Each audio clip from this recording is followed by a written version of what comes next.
నేను ఒకనకొకప్పుడు చిత్తూరులో సుందరకాండ చెప్పడానికి వెళ్ళా.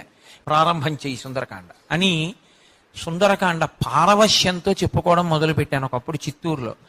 మీరు నమ్మండి నమ్మకపోండి, అక్కడ ఒక యజ్ఞం జరుగుతోంది. ఒక 3 రోజుల తర్వాత యజ్ఞం ప్రారంభమైంది.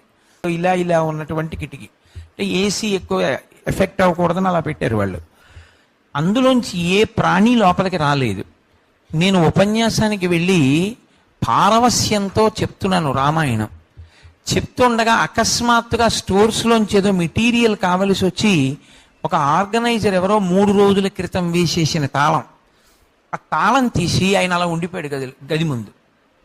3 రోజుల క్రితం తాళం వేసేసినటువంటి గదిలో ఒక పెద్ద కోతి ఇంత పెద్ద తిలకం బొట్టు పెట్టుకుని అది కూర్చుని రామాయణం వింటోంది.